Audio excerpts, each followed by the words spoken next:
Lesson 16 is on relative motion.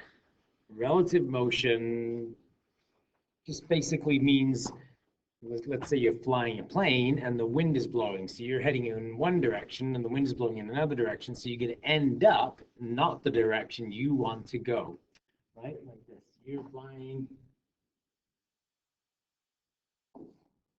this way. The wind is blowing this way. Where are you going to end up? Over there. Or you're swimming across a river.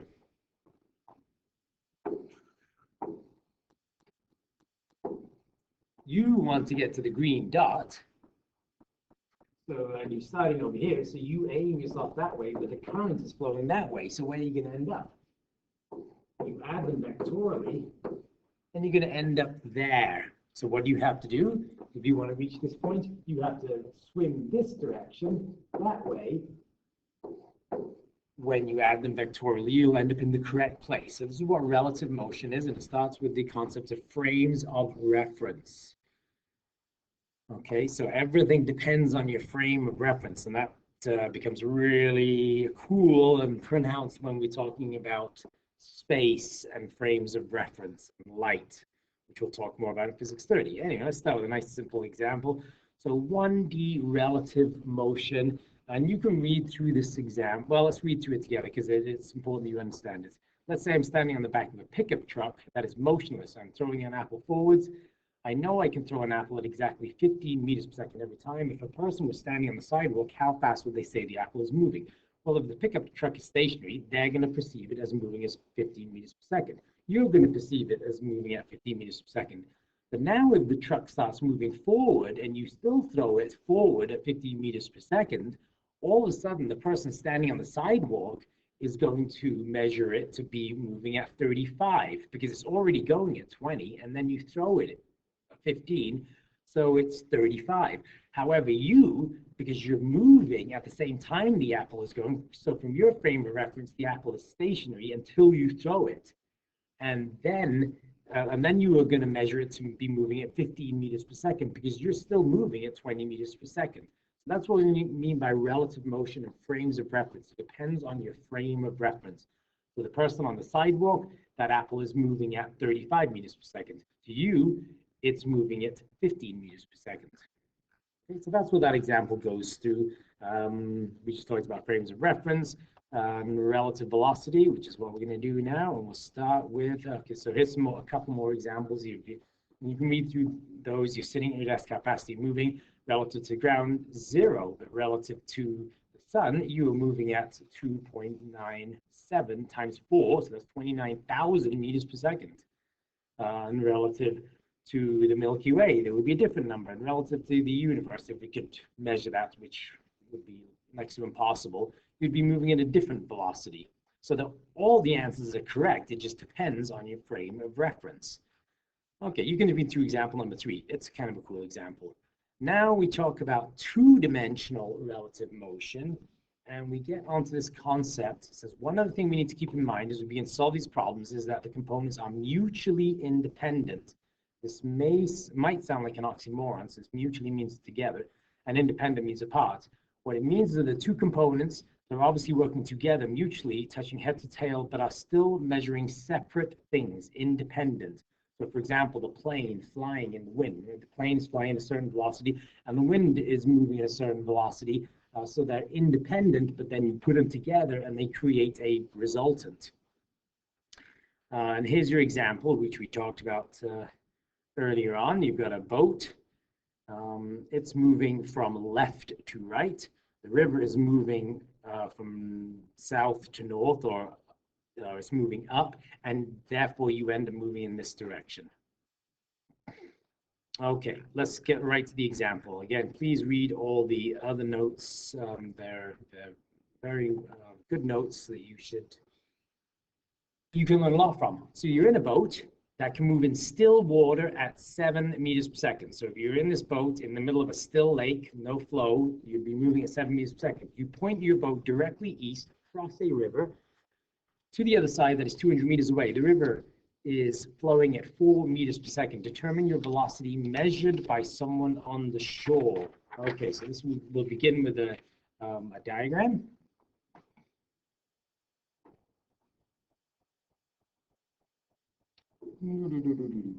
So here, it's supposed to be blue, here is the river, and it says your boat, you point your boat directly east. So you're going to point your boat in this direction here, east, to get to the other side. But the river is flowing north at 4 meters per second. The river is flowing in this direction at 4 meters per second. And you are going at 7 meters per second, because in still water, that's how exactly you would go. If you're again in a lake here, this is a still lake, and you point your boat east, that's exactly the way you're going to go. But the river is moving. So how are we going to do this? We're going to add those vectors together. We're going to place them tip to tail, and then make a resultant vector, r theta. And that'll tell us exactly our velocity measured by someone on the shore. So somebody standing right here, well, they're not looking very healthy with that head and those arms. Ooh. Somebody standing right here, if they measure your velocity, they would see you going this way. And are you going to be going faster or slower than 7 meters per second? Well, clearly, it's the hypotenuse of a right angle triangle. So you're going to be going faster. They're going to determine that your velocity is faster because you're going 7 meters per second, but the current is pushing you north. So your actual resultant velocity is going to be greater. R equals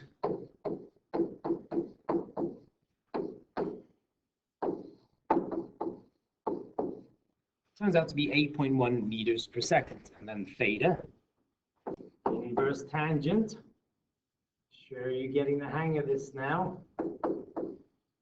Of 4 divided by 7 gives you 30 degrees.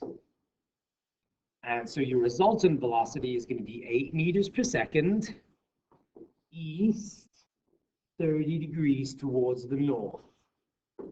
8.1 meters per second east, 30 degrees north. Now in your textbook, they use the of a lot. So let's always do the answer using of also. And it's pretty straightforward. If you've written this one, which I think is the best, to do the of, all you need to do is reverse it. So you're going to go 33 degrees north of east. Sorry, 30 degrees. 30 degrees north of east. You can see that they're reversed. But once again, I like this first method best because then you start at the east and then you go 30 degrees towards the north.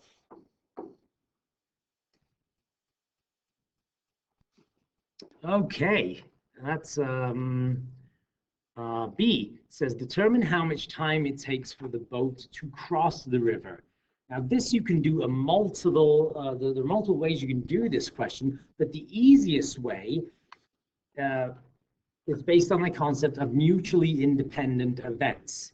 Because you're still moving at 7 meters per second in still water, if the river wasn't flowing, then you can simply say the river is 200 meters wide.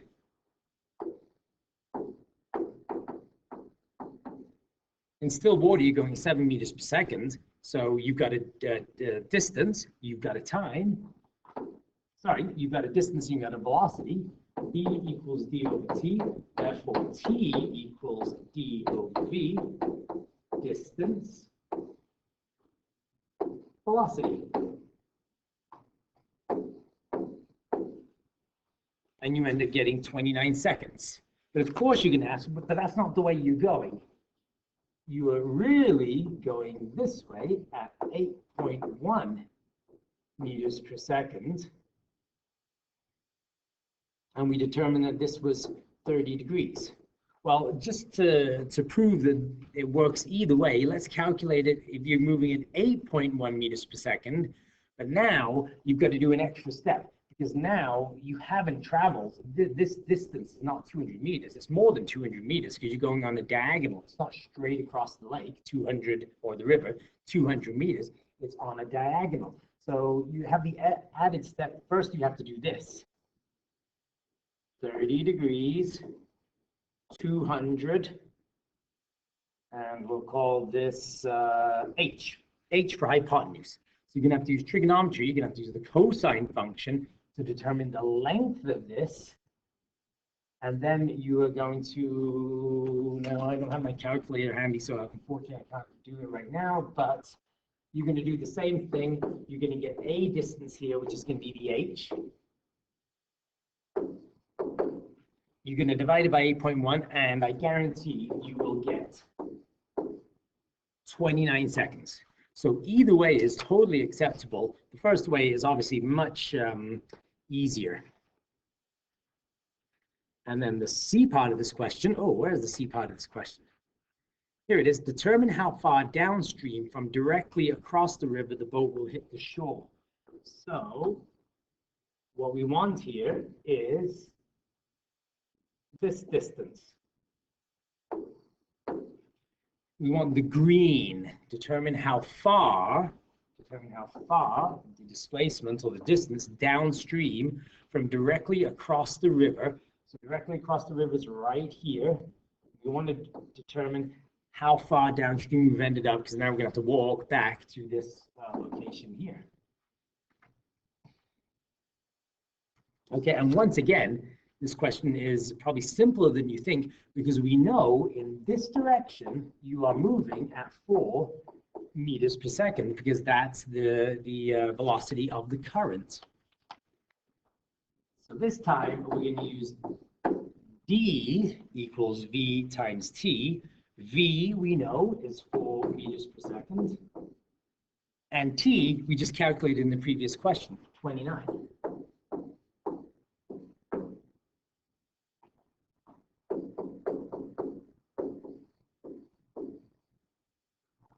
And that gives us 1.1 times 10 to the 2 meters downstream. So we're essentially 110 meters downstream.